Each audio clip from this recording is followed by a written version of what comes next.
¿Cómo están? Qué bueno.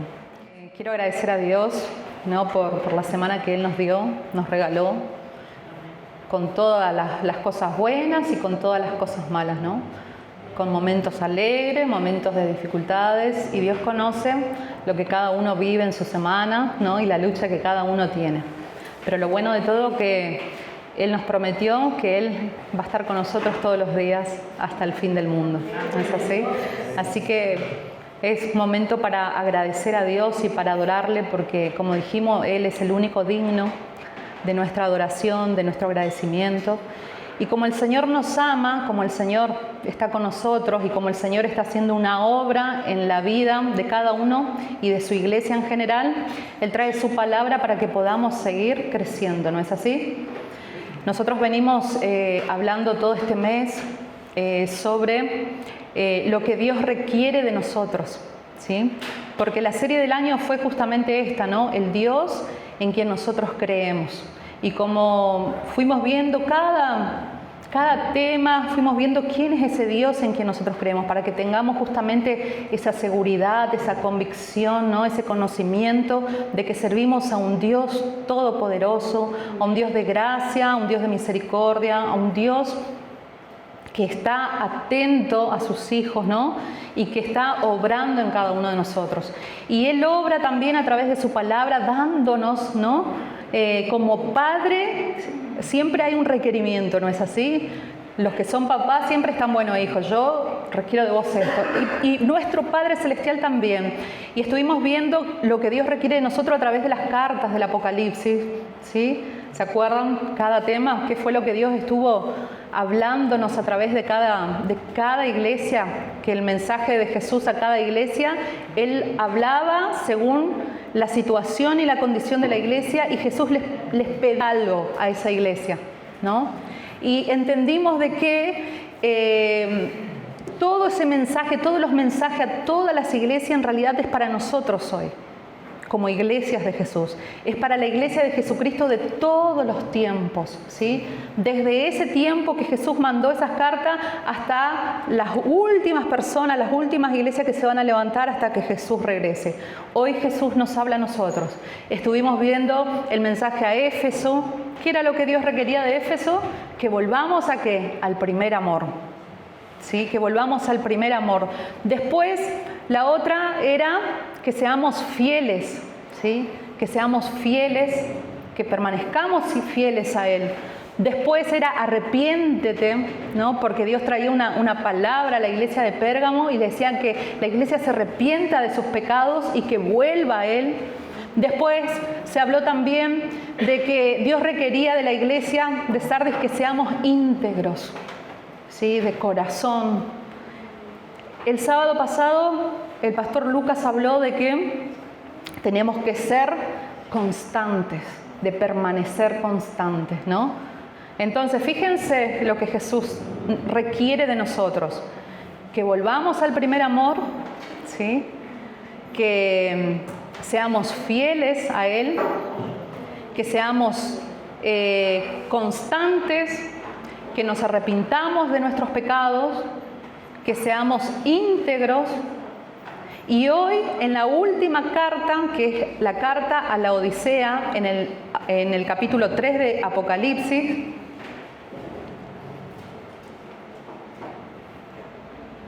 es la última carta de Jesús a la iglesia de la Odisea. Apocalipsis capítulo 3, del versículo 14 al 22. Voy a leerles. Escribe al ángel de la iglesia de la Odisea.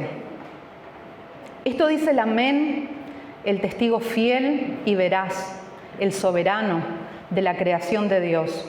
Conozco tus obras, sé que no eres ni frío ni caliente. Ojalá fueras lo uno o lo otro. Por tanto, como no eres ni frío ni caliente, sino tibio, estoy por vomitarte de mi boca. Dices: soy rico, me he enriquecido y no me hace falta nada. Pero no te das cuenta de cuán infeliz y miserable, pobre, ciego y desnudo eres. Por eso te aconsejo que de mí compres oro refinado por el fuego, para que te hagas rico, ropas blancas para que te vistas y cubras tu vergonzosa desnudez, y colirio para que te lo pongas en los ojos y recobres la vista. Yo reprendo y disciplino a todos los que amo. Por lo tanto, sé fervoroso y arrepiéntete. Mira que estoy a la puerta y llamo. Y si alguno oye mi voz y abre la puerta, entraré y cenaré con él y él conmigo. Al que salga vencedor le daré el derecho de sentarse conmigo en mi trono, como también yo vencí y me senté con mi Padre en su trono. El que tenga oídos, que oiga lo que el Espíritu dice a las iglesias. Amén. Es una de las cartas donde Jesús no hace ningún tipo de elogio, ¿no?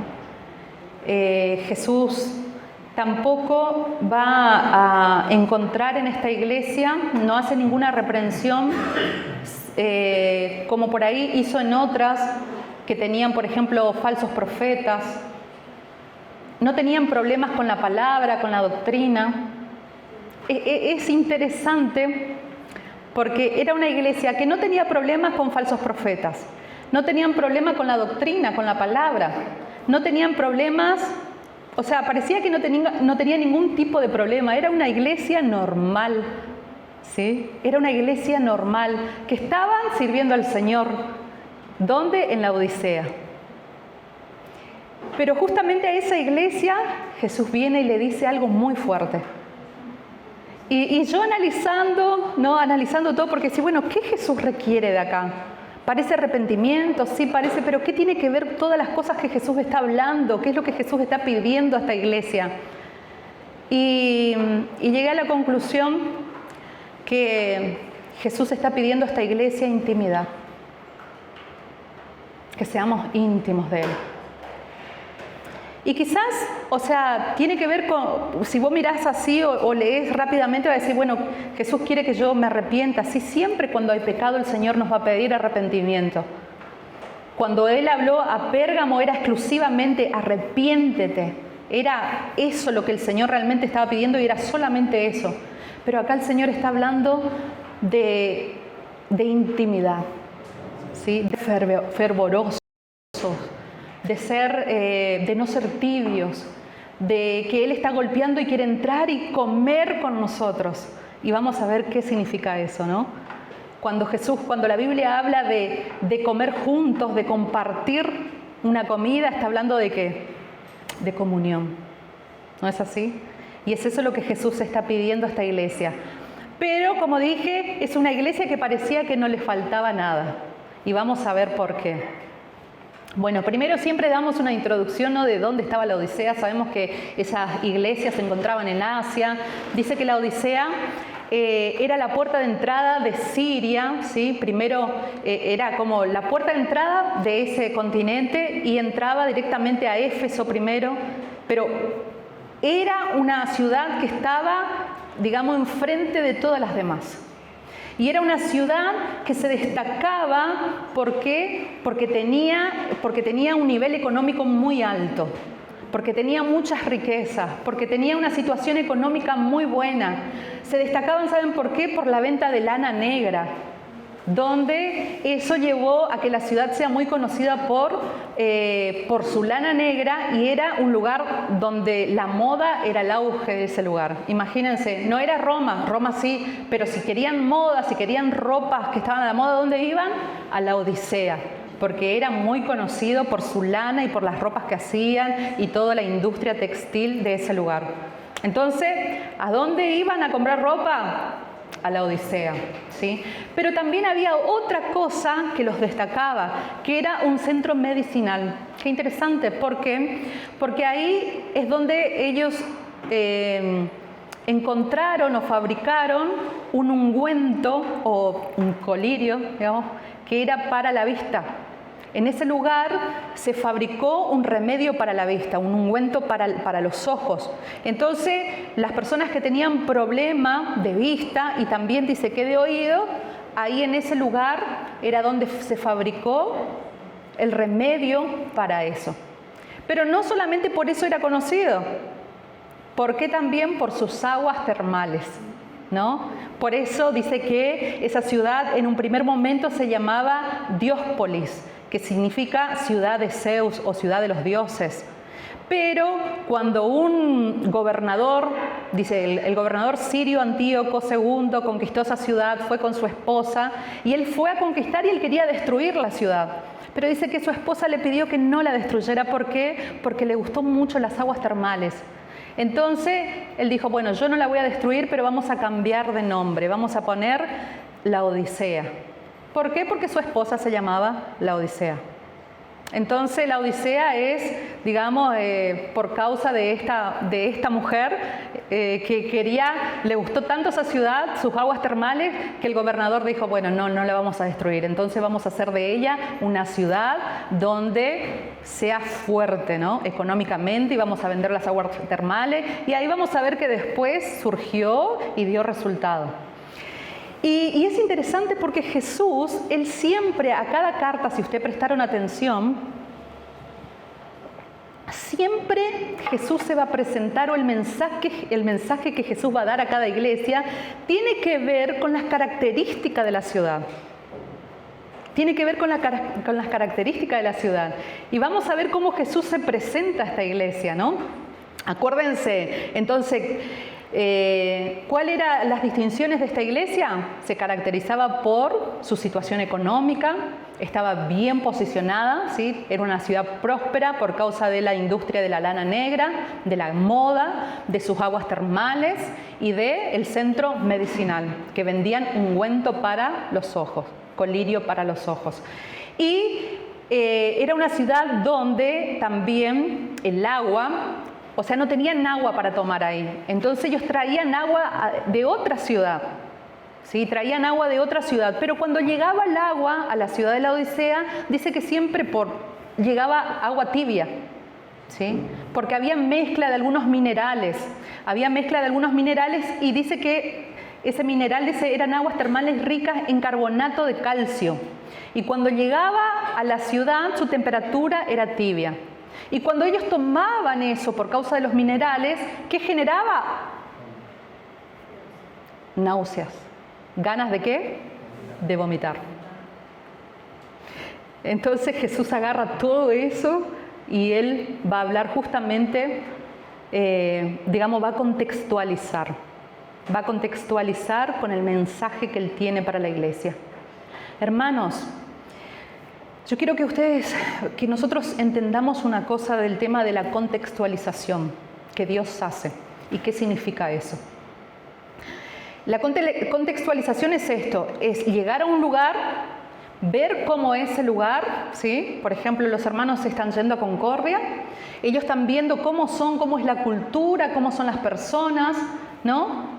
Y ellos nos van a llevar algo diferente a ese lugar, a esa cultura. ¿Por qué? Porque tienen que contextualizarse, tienen que ver qué es lo que la persona necesita. Dios, la misión de Dios es cumplida a través de un Dios que vino a contextualizarse. O sea, Dios dice que Él dejó su gloria, dejó su reino y vino y se hizo ¿qué? Parecido a nosotros. Él se contextualizó, o sea, Él se hizo hombre y vino a vivir como uno de nosotros. Entonces, ¿qué mejor ejemplo que Jesús, ¿no? En eso. Entonces, siempre cuando nosotros vamos a hacer misiones, cuando vamos a llevar el Evangelio a otra ciudad, a otro país, a otra cultura, nosotros tenemos que contextualizar el Evangelio. No cambiar el Evangelio, no cambiar el mensaje, sino contextualizarnos. ¿Se entiende eso? ¿Sí? Porque yo no puedo llevar la estructura de Temperley como nosotros venimos acá, de la manera que nosotros somos acá, a Concordia, por ejemplo, porque no sabemos si allá va a funcionar de esta manera. No podemos llevar esta estructura a otro lugar. ¿Por qué? Porque no sabemos cómo son. Entonces, por eso las iglesias son distintas y funcionan de distintas maneras. Pablo va a decir así que Dios, o sea, le agradó a él que la iglesia sea de la multiforme gracia de Dios. En Efesios dice eso, ¿no? Que, o sea, la iglesia es la multiforme gracia de Dios. ¿Qué significa eso? Que hay distintas maneras, distintas formas de que Dios se expresa o se da a conocer en todo el mundo. Fíjense cómo nuestros hermanos cultúan allá en el otro lado del continente, ¿no? ¿Cómo se llama? En África. No es la misma manera que nosotros acá en Temperley. Entonces son cosas importantísimas para que nosotros cuando vayamos a un lugar o dependiendo la persona con quien vamos a hablar, tenemos que tener en cuenta.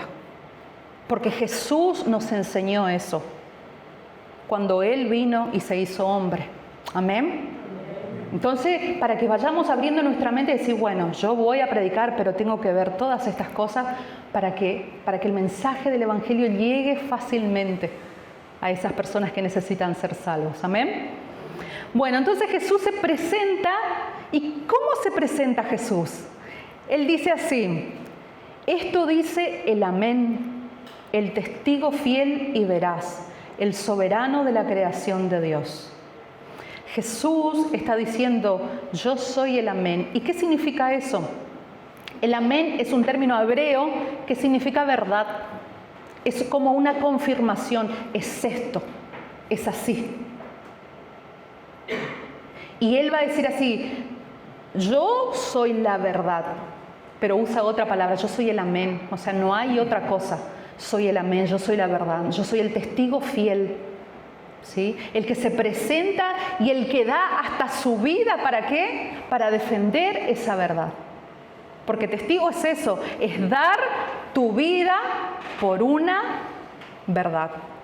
Y Jesús se presenta como eso, ¿por qué? Porque Él vino como la verdad y dio su vida por causa de ¿qué? De esa verdad que Él vino a entregarnos a nosotros.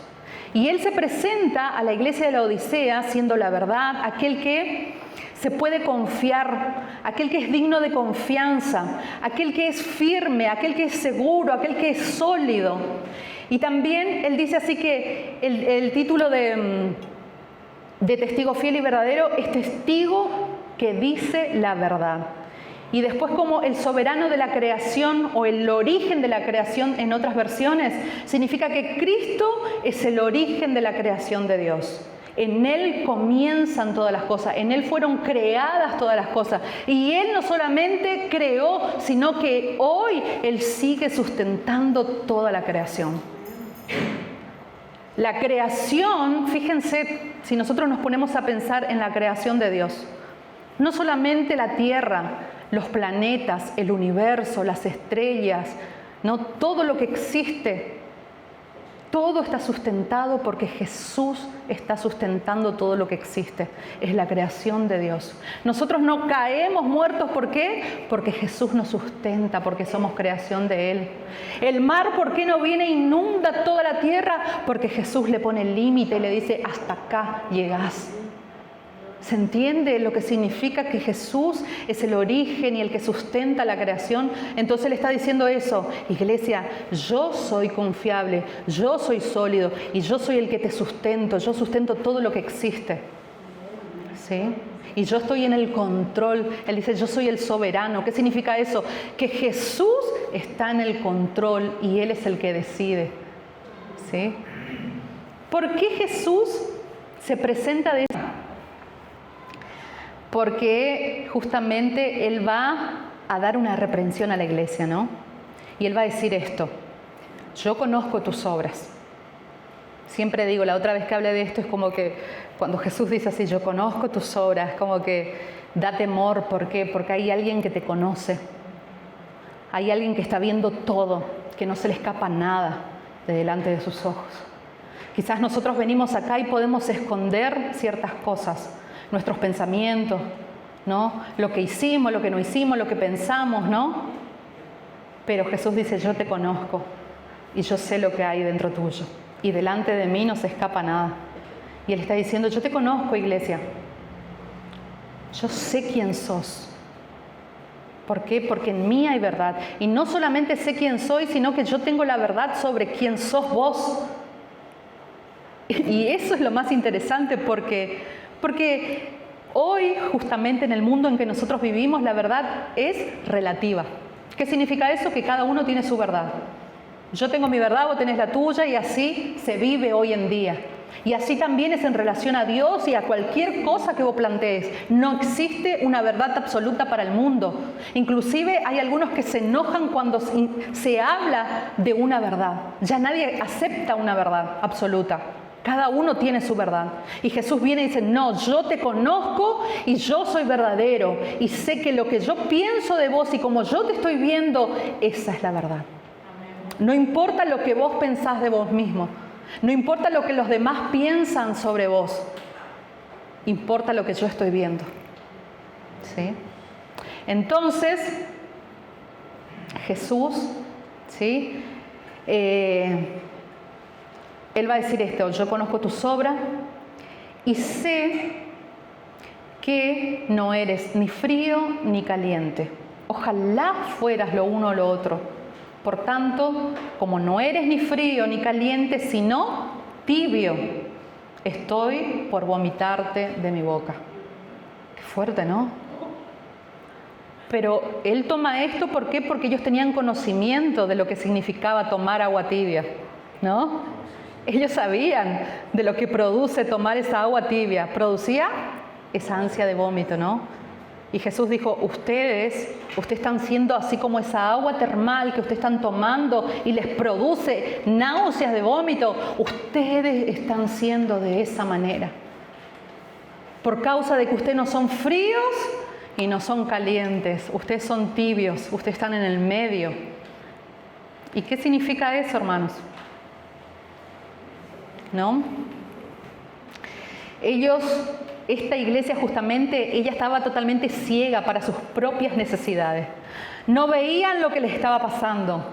Tenían una idea de sí misma muy diferente a lo que Jesús le estaba diciendo. Eso era lo que estaba pasando. Vivían indiferentes sin darse cuenta de su necesidad espiritual ni comprometerse con el reino de Dios. Su tibieza da a Cristo esa gana de vomitar. O sea, era una iglesia que se veía de una manera. ¿Por qué? Porque en el versículo 17 Jesús le dice así: vos decís o ustedes dicen, yo soy rico, me he enriquecido y no me hace falta nada. Esa era la visión que ellos tenían de sí mismos. Nosotros estamos bien. No tenemos problema con falsos profetas, no tenemos problema con la palabra, nuestras predicaciones son bíblicas, nuestros cultos son normales, está todo perfecto acá en esta iglesia.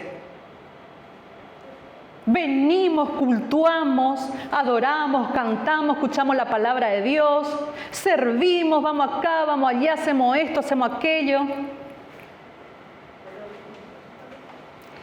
Pero, hay un pero. Y ahí Jesús dice, pero ustedes no son fríos ni calientes. Ustedes son tibios. ¿Pero cómo, Jesús? Si nosotros estamos haciendo tantas cosas, si nosotros terminamos de cantar y adorar tu nombre, levantamos las manos, escuchamos una palabra que es bíblica, servimos, ayudamos, ¿por qué somos tibios? Y Jesús va a explicar esto, ¿no? Fíjense que Jesús va a presentar algunas áreas que esta iglesia necesitaba. Porque, en primer lugar, ellas habían perdido el vigor. ¿Qué significa vigor? La energía, la fortaleza, el ánimo, ¿sí? Pero vamos a ver para qué.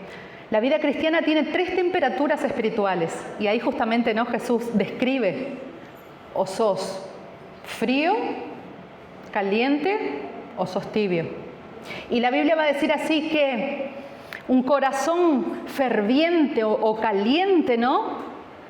Hay un ejemplo en Lucas 24, 32, que cuando Jesús resucitó y los hombres iban en el camino de Emaús, ellos iban caminando y Jesús iba caminando con ellos y dice que ellos hablaron todo el camino con Jesús, pero no se dieron cuenta que era Jesús. Pero después, cuando Jesús se apartó de ellos dijeron así, recién se habían dado cuenta y dijeron: con razón nuestros corazones ardían cuando hablábamos con Él. Con razón Él nos hablaba y nuestro corazón ardía. Entonces, Jesús está diciendo así, esos son corazones ardientes, son corazones fervorosos, porque cuando escuchamos su palabra, nuestro corazón arde. Porque no somos indiferentes, porque nuestro corazón empieza a sentir, es palabra de Dios. Y después Él va a decir otra cosa, Él va a decir un corazón frío. En Mateo 24:12, Jesús también está hablando y Él va a decir así, en aquellos últimos días el amor de muchos se enfriará.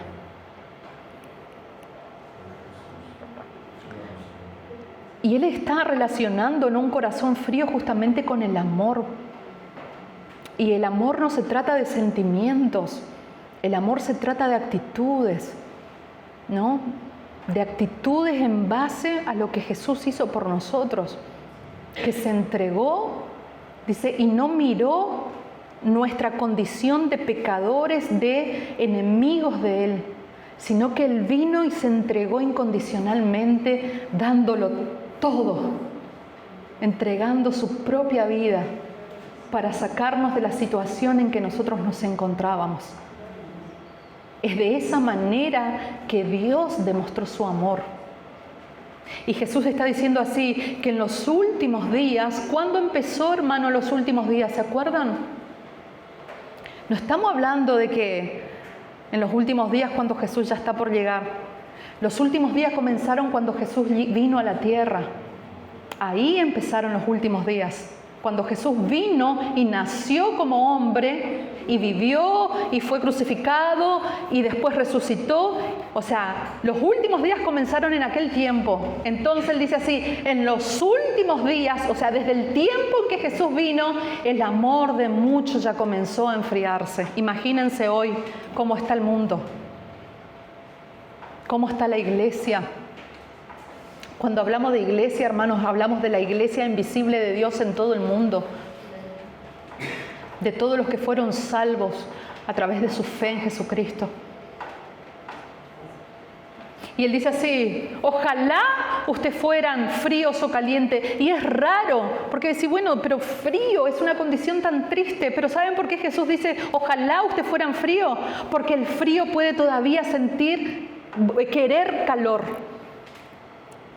El que está frío puede sentir la necesidad del calor y ahí puede buscar a Dios. Pero el tibio, ¿qué pasa con el tibio? Está cómodo, no siente ni frío ni calor, entonces estamos bien. Estamos cómodos, estamos bien como estamos, como la iglesia, ¿no? Ahí en la Odisea. Como yo les dije, no tenían ningún tipo de problema con las cosas que por ahí Jesús le reprendió a las otras iglesias. Entonces, ¿qué pasa? Si parece que estamos haciendo todas las cosas bien, ¿por qué estamos tibios? Y la tibieza tiene que ver con 3 características. Primero, con la satisfacción. ¿Por qué? Porque la tibieza tiene que ver con un estado de satisfacción con la vida que lleva. Como dijimos, están cómodos, están bien como están. Entonces estoy satisfecho. ¿Cómo está tu vida cristiana? ¿Tu vida de oración? ¿Cómo está tu vida? ¿No? ¿Cómo estás vos? Estoy bien. Estoy tranquila, estoy contenta. Cuidado con eso. Porque también los tibios pueden caer en la indiferencia, que es la otra característica de la tibieza. Y la indiferencia, ¿por qué? Porque hay una indiferencia a la presencia del Espíritu Santo que renueva nuestras vidas. Ya no hay ese interés por buscar la presencia del Espíritu Santo. Ya no les preocupa, ya no hay ese deseo de ser llenos del Espíritu Santo. Ya nadie golpea, ya nadie llama, ¿sí? Ya nadie busca. Jesús dijo así, si vos golpeás, la puerta se abrirá, si vos buscás, vas a encontrar, si vos llamás, ¿no? Vas a recibir.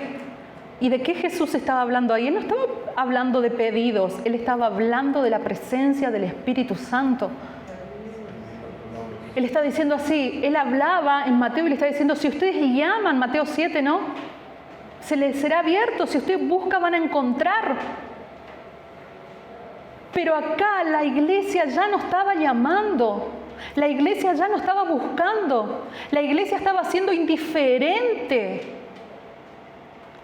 Si nos sale todo bien, si todo lo que estamos haciendo está todo bien, estamos re tranquilos, parece que está todo bien, pero ya no hay ese ardor en sus corazones por buscar la presencia del Espíritu.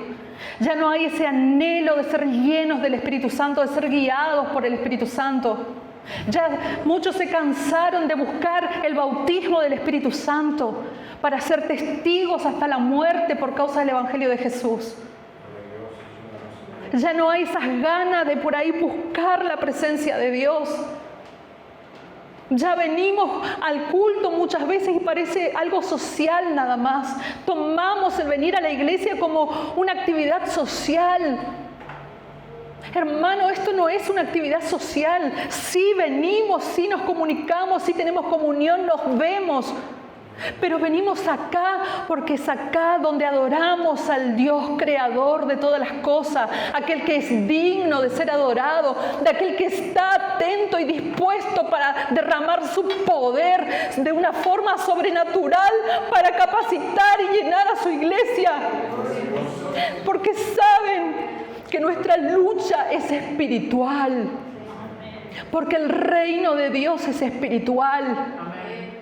Porque las cosas que nosotros enfrentamos en este mundo no son fáciles.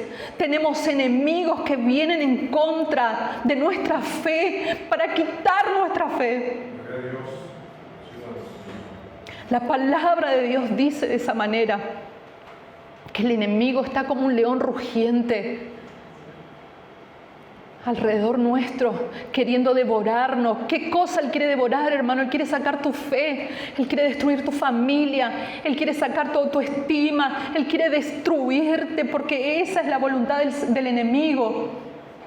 Y muchas veces cuando nosotros nos acomodamos y estamos tranquilos, pensando que es a través de nuestra fuerza, quizás nosotros no pensamos, porque no vamos a pensar sí, yo puedo, pero actuamos. Ese es el problema. Yo no voy a decir no, yo puedo. No, yo voy a actuar directamente. Voy a decir sí, yo necesito de Dios, pero mi actitud va a ser como que yo no necesito de Dios. Y cuando estoy casi en el pozo llorando, porque ahí me di cuenta, Señor, sí, estuve luchando con mi fuerza. Ahí recién, Señor, como Pedro, ¿no? Cuando se hundía, sálvame, Señor. Sálvame, Jesús. Y Jesús dijo, ay, Pedro, hombre de poca fe. La tibieza va matando nuestra fe, hermanos. Porque empezás a poner tu foco, tu fuerza, tu mirada en otras cosas que no sean el poder de Jesucristo, en la persona de Jesucristo. Por más que vos digas, sí, pero si yo estoy hablando de Jesucristo, es una línea muy fina que solo Cristo, que está haciendo esa radiografía en nuestros corazones, conoce. Por eso también la palabra de Dios dice así, cuidado con aquellos que piensan que están firmes, porque pueden caer. Cuidado con aquellos que piensan que están bien, que porque vienen al culto, porque oran, porque hacen esto, porque hacen aquello, y piensan que están bien. Pero el que conoce nuestros corazones es Jesucristo. Por eso la importancia, hermanos, de siempre ir a su presencia y decirle, Señor, acá estoy, vos me conocés. Vos conocés mis debilidades, vos sabés cómo estoy. No permitas, Padre, no permitas que yo sea indiferente a mi situación o a mi condición. Porque la tibieza nos lleva a ser vomitados de la presencia de Dios. Porque Jesús está diciendo así, por causa de que ustedes no son ni fríos ni calientes, porque ustedes son tibios, estoy por vomitarte. Todavía no lo hizo, pero Él está llamando la atención a su iglesia. Después la otra característica es ser claudicante. ¿Qué significa eso? Aquellos que no cumplen con sus compromisos, aquellos que no terminan lo que empezaron, aquellos que se rinden en el camino, aquellos que abandonan por la mitad las cosas. Dios nos llama con propósitos y nos dio dones para servirle, para que nosotros glorifiquemos el nombre de Dios en esta tierra, a través de nuestros dones, a través de las cosas y las capacidades y todo lo que somos, con nuestra vida y todo lo que somos y tenemos. El Señor nos llamó, ¿para qué? Para darle gloria a Él a través de nosotros, nuestro servicio, nuestros dones, nuestros recursos. Pero muchas veces nosotros empezamos algo, Dios quiere cumplir un propósito en nuestras vidas y nosotros nos disponemos, pero quedamos en el camino. Desistimos, no seguimos. Decir, no, ya me cansé, no es para mí, no, yo no puedo, no, yo no sé. ¿Cuántas veces por ahí nos pasó eso, hermanos? ¿No? De decir, no, esto no es para mí, no, yo no puedo. Y empiezo a buscar un montón de otras cosas, de otras excusas, o de poner barrera, poner límite, porque nuestro corazón comienza, ¿no? Obviamente que sabemos que Satanás viene y pone, pero cuando nosotros de nuestro corazón empezamos a poner, es ahí donde, porque hay esa tibieza, empieza esa tibieza, empezamos a claudicar, empezamos a dejar las cosas por la mitad. Y Dios dice, no, yo te llamé para que vos vayas hasta el final. Porque no se trata de tus capacidades, no se trata de vos, se trata de mi poder que actúa a través de tu vida. Se trata de la capacidad que yo te estoy dando. Se trata de mi presencia en vos, no se trata de vos.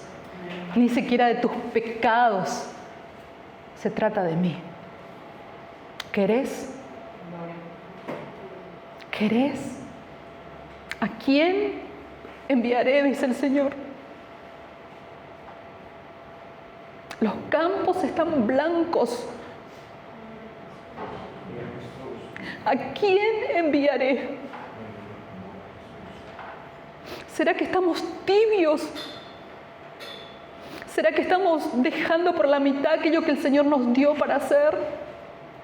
¿Será que estamos poniendo nuestros ojos en lo que nosotros somos o podemos?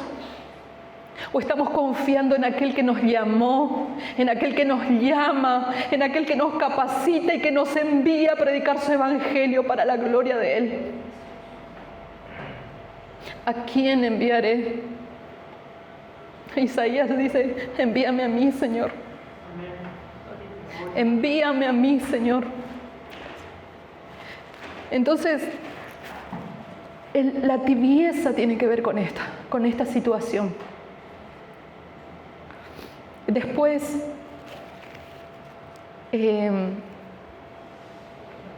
cuando creemos en Cristo, ¿no? Hay muchos motivos para ser fervoroso, ¿no es así? Por eso a Éfeso le dice, vuelvan al primer amor. Vuelvan a hacer las cosas que ustedes hacían cuando empezaron. Vuelvan a esa intimidad.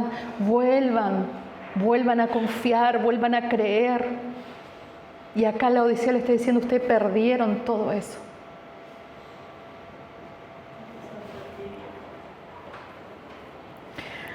En Romanos capítulo 12, 11 va a decir así, nunca dejen de ser diligentes, antes bien sirvan al Señor con el fervor que da el Espíritu.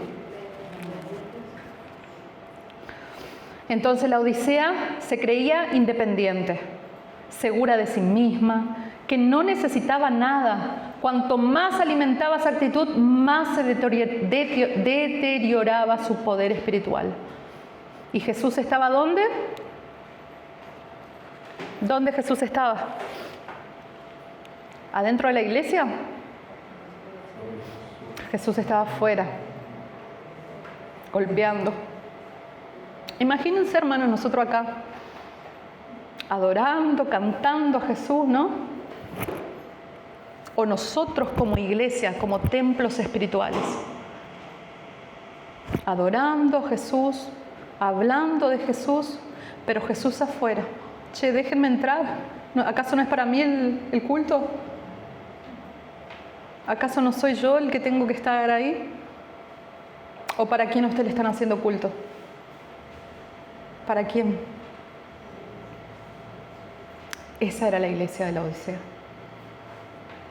Otra cosa que Jesús le estaba diciendo era porque ellos habían perdido sus valores, ¿no? Ellos se consideraban ricos, pero eran pobres. Y eso los llevó justamente a declinar espiritualmente. Ellos se habían vuelto orgullosos. ¿Por qué? Justamente por estas cosas, porque ellos pensaban que tenían muchas cosas. Sí, dice que justamente ellos, como era una ciudad rica, como era una ciudad próspera, seguramente los cristianos de la Odisea también eran hermanos que tenían recursos, que tenían prosperidad. Y que también podemos relacionar material, ¿sí? Que eran personas que, bueno, tenemos un buen templo, tenemos todo, tenemos un equipo, tenemos todo, una reestructura, tenemos todo lo que necesitamos de recursos financieros. No necesitamos nada, tenemos un grupo de loor que canta, wow, tenemos los mejores predicadores, tenemos el mejor grupo de evangelismo, o sea, todas las cosas. Quizás era una iglesia que tenía todo y de lo mejor. Por eso se creían, se veían de esa manera. Ellos tenían un concepto de sí mismos que no era verdad, que no era real. Entonces la pregunta es, ¿cómo vos te ves? ¿Cómo vos te ves? Porque es algo, hermanos, que nosotros siempre tenemos una tendencia a pensar de una manera, ¿no? O a creernos de una manera como nosotros nos vemos, o por ahí nos influencia la opinión de los demás. Y después vamos, bueno, ¿qué será Dios piensa de mí? O a veces no creemos en lo que Dios piensa sobre nosotros. Tanto lo bueno como lo malo. A veces nuestra autoestima está allá abajo. ¿Por qué? Porque no vamos a ver qué Jesús está diciendo. No, yo pienso esto de vos. O a veces nos creemos y somos orgullosos y Jesús diciendo, no, pará, no es por ese lado tampoco. Pablo va a decir así, no se crean ni más ni menos. Es un equilibrio. Es verse a través de ¿qué? De la luz de la palabra de Dios. A través de cómo Él nos ve. Entonces, ¿cuál es la opinión que nosotros tenemos de nosotros como iglesia? ¿Cuál es la opinión que nosotros tenemos sobre nosotros como familia? ¿Cuál es la opinión que tenés de vos mismo como cristiano? ¿Será que está de acuerdo a lo que Jesús realmente está diciendo? ¿O hablamos por hablar o decimos porque a nosotros se nos ocurrió o porque dijeron eso de nosotros? Cuidado con eso, hermanos, porque lo que importa acá es cómo Jesús ve, lo que Él dice. Amén. Entonces, ¿por qué ellos fueron perdiendo los valores? Porque ellos empezaron a poner o a valorar otras cosas que no eran importantes o que no eran prioridades. Empezaron a valorar otras cosas dentro del culto, dentro de la vida cristiana, dentro del reino, que no era la prioridad. Y eso es muy fácil de caer también. Porque, por ejemplo, ¿qué es lo que más importa cuando nosotros hablamos de nuestra iglesia? ¿Cómo vos hablas? ¿Cómo vos presentás a tu iglesia? Aquel que no conoce. ¿Cómo vos presentás a la iglesia? Porque es lo primero que va a salir, porque es lo primero que vos valorás. Entonces es para que nosotros analicemos nuestros corazones. No, vengan a mi iglesia porque hay un grupo de loor que canta extraordinario, vengan, hay buena música. Porque la gente es re amorosa, se van a sentir re bien, la comunión es re... Vengan porque la palabra de Dios, porque tenemos la doctrina bíblica y no hay como la nuestra. O sea, ¿qué es lo que vos decís? ¿Cómo vos presentás? ¿Qué es lo que vos valorás?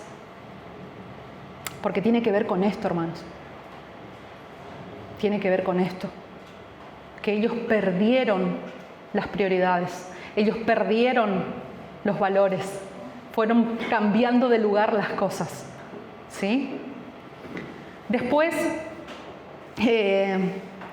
¿cuál era la solución? ¿Cuál fue la solución que Jesús presentó? La solución era pagar el precio y comprar oro refinado por el fuego. Jesús dice, ustedes son pobres, ustedes son desnudos, ustedes no tienen nada, ustedes son miserables. Qué palabra fuerte, ¿no?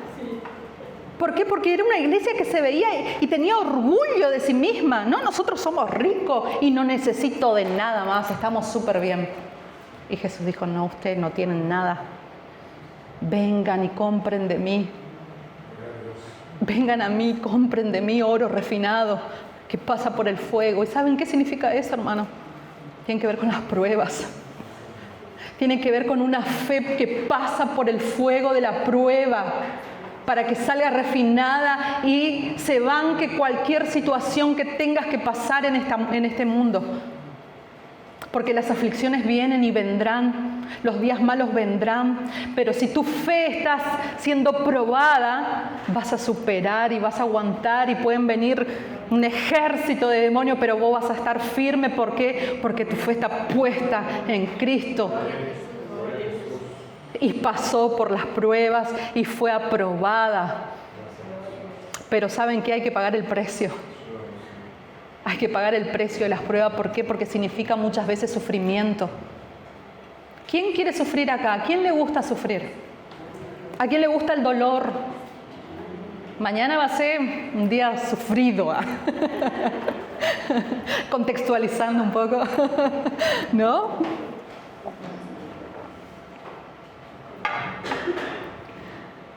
¿A quién le gusta el sufrimiento? A nadie, ¿no? Muchas veces nosotros evitamos el sufrimiento. Y muchos dicen así, uy, yo empecé a ir a la iglesia, pero todos los problemas empezaron a venir, entonces dejo nomás porque parece que estoy peor de lo que estaba antes. No quiero sufrir, entonces dejo. Estaba re tranquila en mi casa y ahora empecé a servir a Dios, todos los problemas juntos. Entonces abandono, no sigo.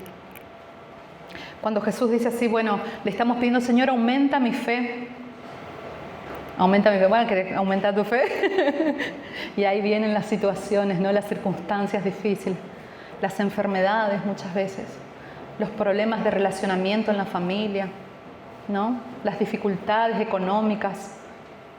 Cada uno tiene lo suyo. Pero Jesús en todo eso, Él te está forjando.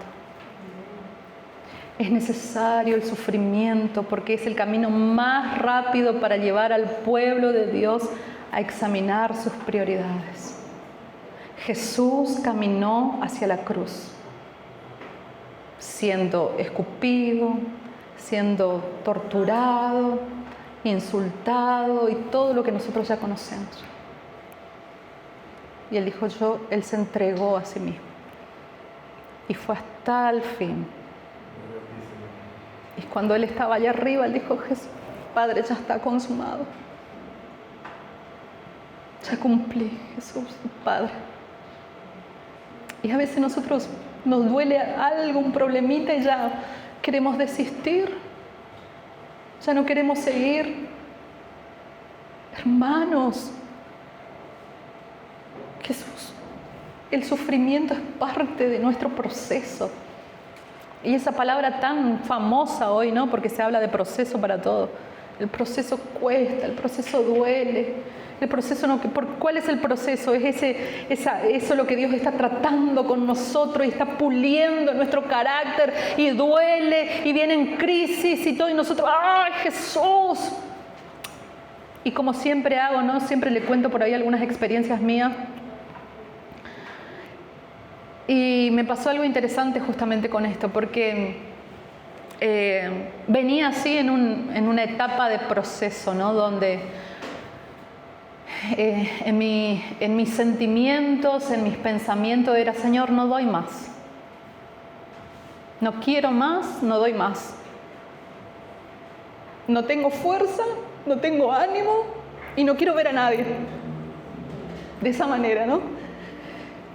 Y lloraba y hablaba con Dios y le pedía y parece que seguía y venía, parecía un proceso ya de varios meses, ¿no? Como que parecía que se intensificaba cada vez más. Y el Señor, el domingo pasado que fuimos a Moreno, el Señor me mostró algo, ¿no? ¿Por qué? Porque justamente me tocó a mí traer la reflexión y yo estaba hablando de eso, ¿no? Justamente, y hice ese comentario, estoy cansada de las crisis, de los procesos, ¿no? Hablando justamente de eso. Y después en la oración, cuando estábamos orando, el Señor solamente me traía así que agradezca, ¿no? Agradecer por tus procesos. Agradecer por tus crisis. Agradecer por tus problemas, por tus desánimos. Agradecer por tu falta de fuerza. Agradecer por lo que estás pasando. Y uno piensa, pero ¿será que yo no estuve agradeciendo? No, me estuve quejando todo el tiempo delante de Dios. Me estuve victimizando sutilmente sin darme cuenta delante de Dios. Llorando como víctima. ¡Oh, Señor! Y no me estaba dando cuenta. Y en esa oración Jesús me dijo agradecer. Y cuando empecé a agradecer, Señor, gracias, el Señor ahí parece que hizo un cambio en mi corazón. Entonces se trata de eso. Porque el Señor está en nuestros procesos. Y si Él permite que vos estés pasando por todo lo bueno y lo malo, tus desánimos, tus llantos, tus broncas, todo lo que vos pasás, Jesús está con vos. Y Él te está puliendo, Él te está forjando, porque Él quiere que vos salgas de ese proceso con tu fe más fortalecida. ¿Por qué? Porque Él te quiere usar y seguir usando tu vida para algo más todavía. Entonces, hermanos, estás en un proceso, decir gloria a Dios por mi proceso. ¿Quién se anima acá a decir gloria a Dios por mi proceso, por mis crisis, por mis desánimos y por lo que sea? Señor, gracias. Gracias porque sé que vos estás conmigo en cada etapa, en cada momento. Vos no me soltás, vos me fortaleces y todas las cosas colaboran para el bien de aquellos que aman al Señor, porque el propósito de Él es hacernos parecidos a su Hijo. Cuando Jesús, otra cosa que Él está diciendo, dice así, ustedes también perdieron la visión. ¿Por qué? Porque ellos estaban ciegos para ver la realidad de ellos, ¿no? Ellos no veían su realidad, su condición. Vivían en una ilusión, tenían orgullo de una iglesia que estaba a punto de ser rechazada por Dios. ¿No? Me acuerdo que en el seminario el pastor Lima, que era nuestro profesor, dice, no, la gloriosa adventista la promesa, ¿no?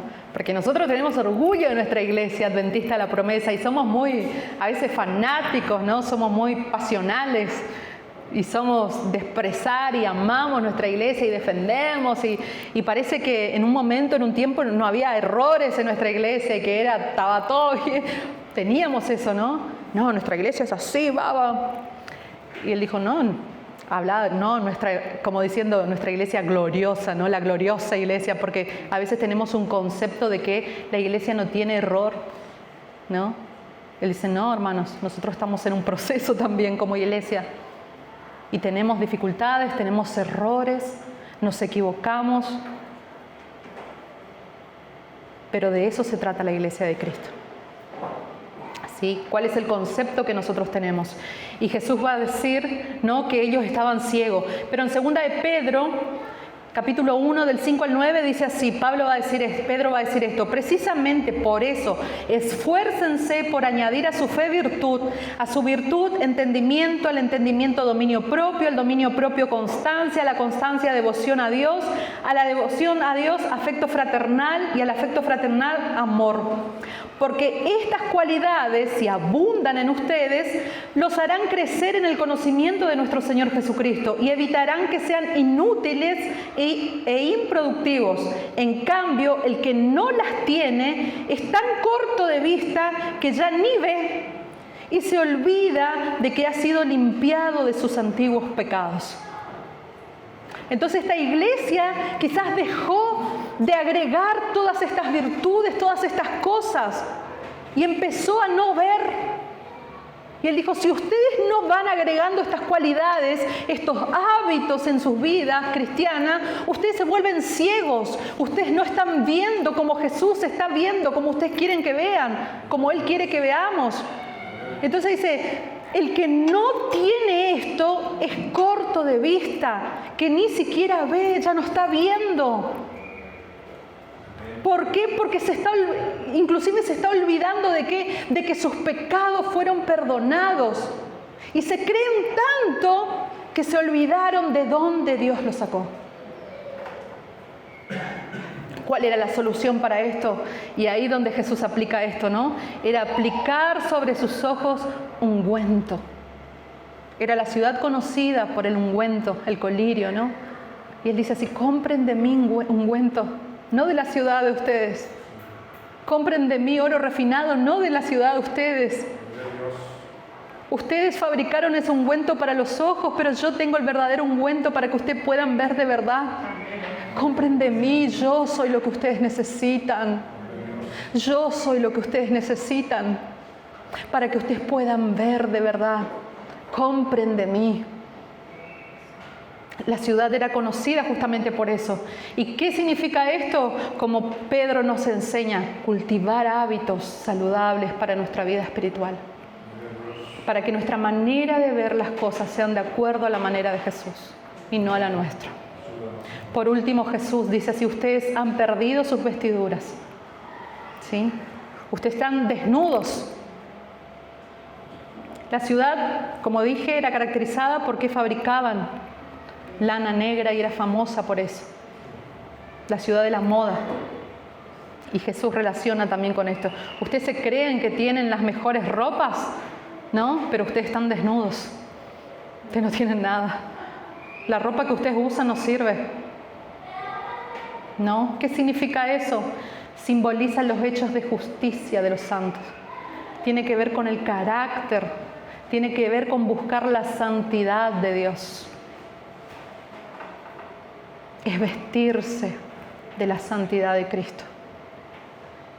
De sus actos de justicia. La palabra de Dios dice así que Él nos creó para las buenas obras, ¿no? Para lo que Él determinó que es bueno. Y es de esas buenas obras que el Señor quiere que nosotros nos revistamos. De Él en primer lugar, para accionar conforme a lo que Él quiere que nosotros hagamos.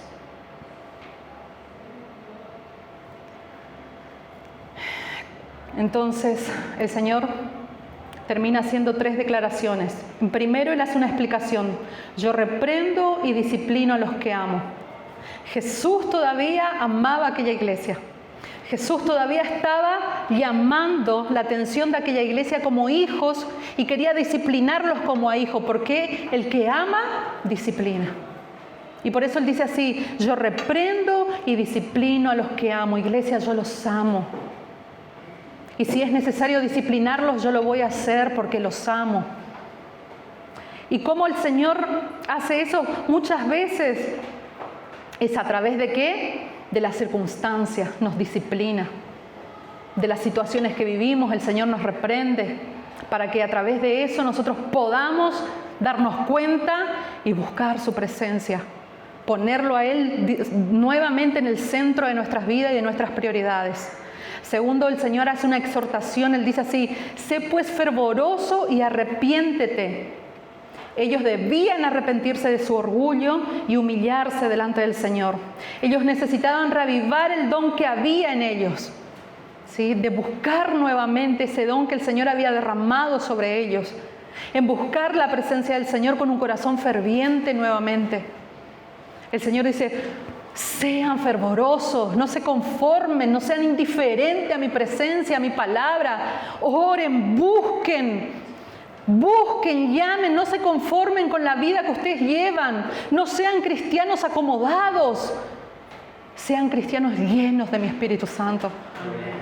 Tercero, Jesús hace una invitación y justamente esa invitación es, yo estoy a la puerta, yo estoy llamando, iglesia. Y es interesante porque muchas veces nosotros usamos ese texto, por ahí se usa ese texto ¿para qué? Yo estoy a la puerta y llamo, y si vos abrís la puerta de tu corazón, ¿no? Voy a entrar a tu corazón, a tu vida. ¿Cuándo lo usamos eso? ¿Con quiénes?